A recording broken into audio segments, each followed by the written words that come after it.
नमस्कार मंडळी, मी माधुरी पुन्हा एकदा आपल्या नवीन ब्लॉगमध्ये आपल्या सगळ्यांचे अगदी मनापासून स्वागत करते। तर मी रोज कुठे फिरायला जाते, आम्ही रोज कुठे फिरायला जातो, आम्ही म्हणण्यापेक्षा मीच सकाळी फिरायला जाते। रोज तर रात्री ताई वगैरे येतात बाजूच्या, पण त्या सकाळी नाही येत आणि सकाळी मी एकटीच जाते। तसे बाजूचे जातात एक दोघ्या जणी, पण मी त्यांच्यासोबत नाही जात, मी आपलं सेपरेट जाते। आणि सकाळचं फिरणं म्हणजे कसं थोडंसं स्पीडली गेलं ना तर खूप छान असते आपल्या तब्येतीसाठी।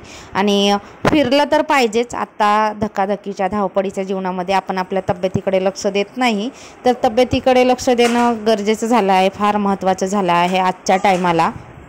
रोज मी लवकर जाते, पण आज जरा उशीर झाला होता, तर निघाली मी फिरायला। आणि हा रस्ता ना चौपदरी आहे, पण ह्या रस्त्यावरती एवढी गर्दी नसते, एवढी वर्दळ नसते सकाळच्या वेळेला वगैरे, हायवे नाही आहे एवढं खास त्याच्यामुळे। आणि सगळे लोक सकाळच्या वेळेला इतके लोक फिरायला निघतात की असं वाटते कुठे कार्यक्रमाला चालले की काय, इतके लोक फिरायला निघतात।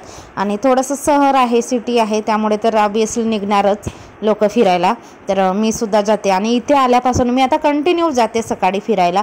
एखाद्या दिवशी कंटाळा वगैरे आला असेल तेव्हा नाही जात, नाहीतर मोस्टली मी तर जाण्याचा प्रयत्न करते फिरायला। अशी सकाळची सुंदर सुरुवात आणि दिवस निघताना पण आपल्याला बघायला मिळते। आणि बघा शांत असं वातावरण आहे, सकाळची सुंदर सुरुवात। आणि मेन म्हणजे शुद्ध हवा मिळते आपल्याला, शुद्ध ताजी फ्रेश हवा। आणि थोडंसं घरातल्या वातावरणापेक्षा बाहेरचं वातावरण तर जास्तच चांगलं असतं, थोडंसं काय जास्तच चांगलं असतं। आणि बघा सामसूम आहे सगळं इकडे। तसे तर दोन रस्ते आहेत इकडे, पण मी आता ह्या रस्त्याने फिरायला जाणं पसंत करते, इकडे जास्त गर्दी वगैरे नसते तर जाते। तसं पाठीमागे माझ्या बरेच लोक होते, नंतर आली तर बघा येईपर्यंत चांगलाच असा दिवस निघाला होता। आणि आमच्या रूमची आजूबाजूची एरिया बघा अशी आहे, तर खूप छान वातावरण असते सकाळी, शांतता तेवढी असते, आपल्या मनाला चांगलं वाटते असं सकाळचं हिरवळ शांत वातावरण, शुद्ध हवा घेऊन आपली तब्येत चांगली वाटते। सकाळचं शांत, सगळीकडे शांत शांत वातावरण बघा। दिवसाच्या काढीन म्हणते मी, दिवस काही दिसेच नाही, ढगच दिसा।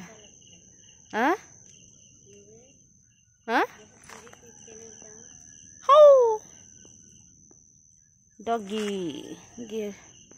डॉगी जाते आपल्या मित्राला भेटायला।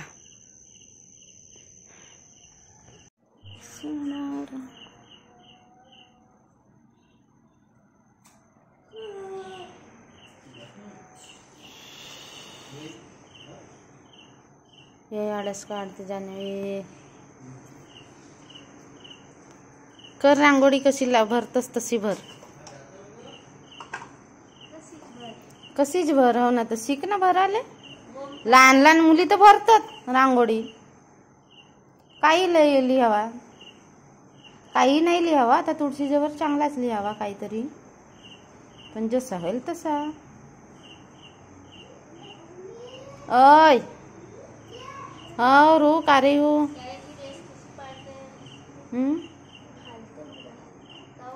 भरू द्या ना तिले, जशी भरते तशी, का भरते तर भरू द्या रांगोळी।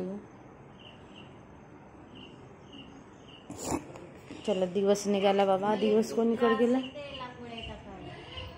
त्रास येते मला, नाही आहे, कलर चांगले पाहिजे, मस्त त्रास नाही आहे।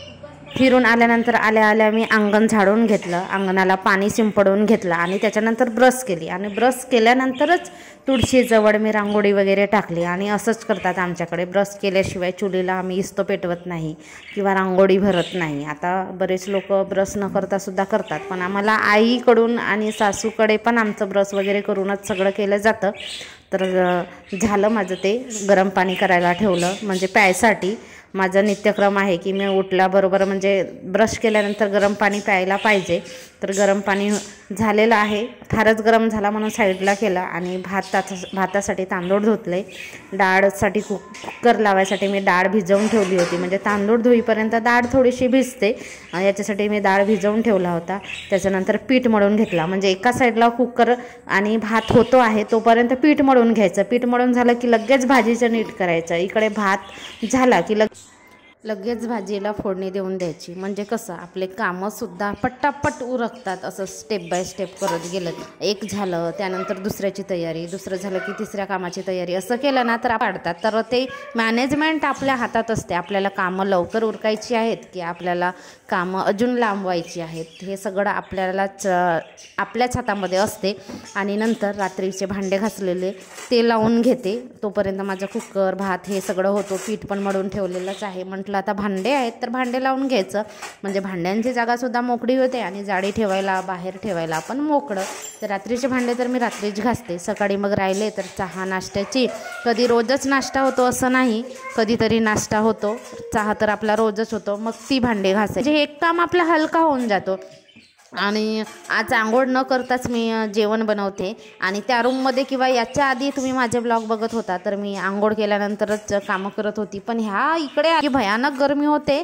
स्वयंपाक करेपर्यंत इतका तेल निघतो माणसाचा की सांगायलाच नको.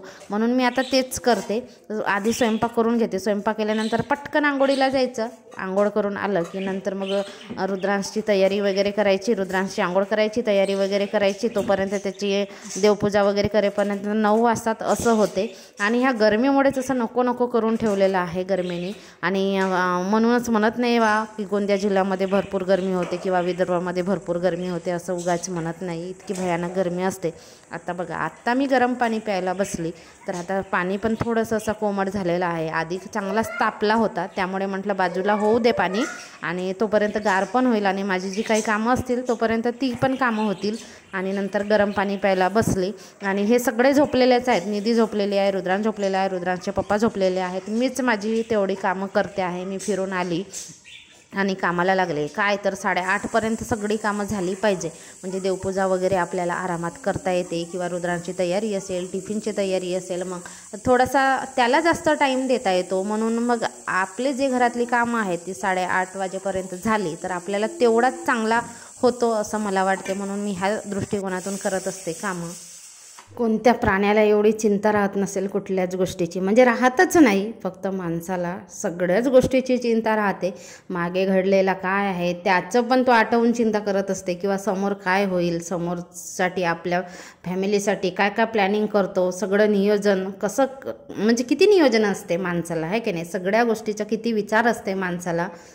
बाकीच्यांना नाही, बाकीचे तर काय नाहीच म्हणा. माणूसच असा प्राणी आहे की त्याला सगळ्या गोष्टीचं विचार असते. आलेल्या गेलेल्यांचं, समोर घडणाऱ्याचं, मागे घडलं त्याचं, सगळ्याच गोष्टीचं. बापरे किती बर्डन असतो ना. जेव्हा आपण लहान असतो त्यावेळेसच चांगली गोष्ट असते की आपण लहान असतो, कुठल्या गोष्टीचा विचार नसते, कुठल्या गोष्टीचं टेन्शन नसते.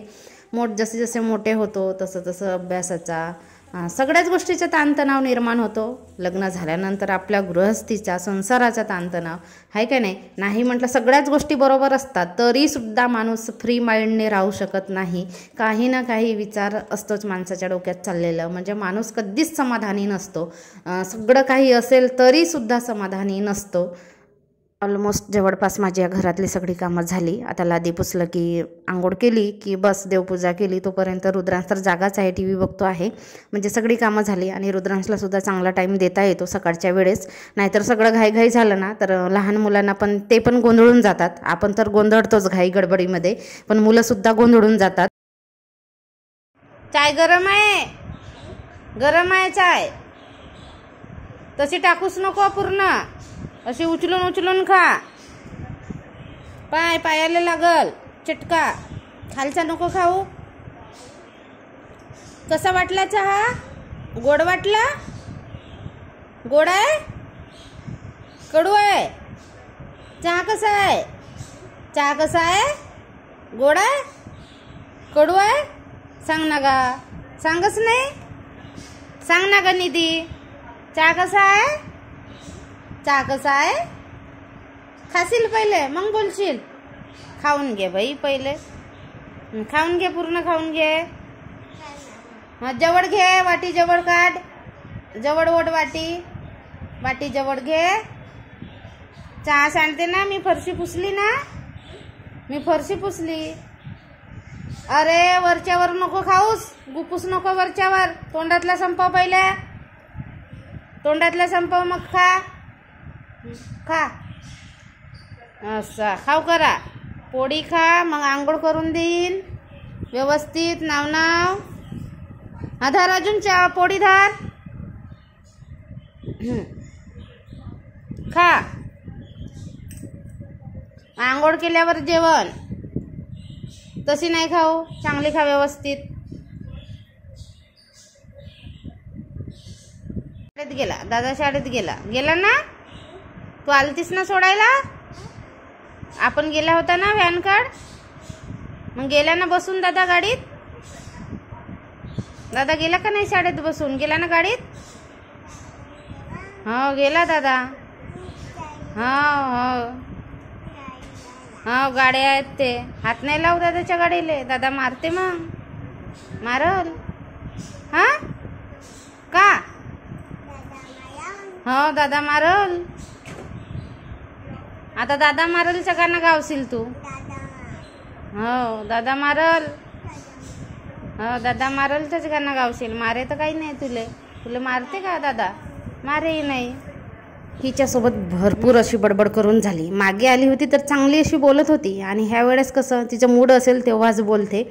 आणि रुद्रांसोबत चांगली बोलते, सगळं काही बोलते आणि स्पष्ट बोलते बरं. हां, ही सगळं काही बोलते, पण बोलत नाही आता आमच्यासोबत. कितीदा विचारलं तरी कुठलीच गोष्ट वगैरे सांगत नाही. म्हणून थोडंसं टाईमपास केला तिच्यासोबत बडबड केला, जेणेकरून तिचं मन खुललं पाहिजे आणि आमच्यासोबत बोलली पाहिजे व्यवस्थित.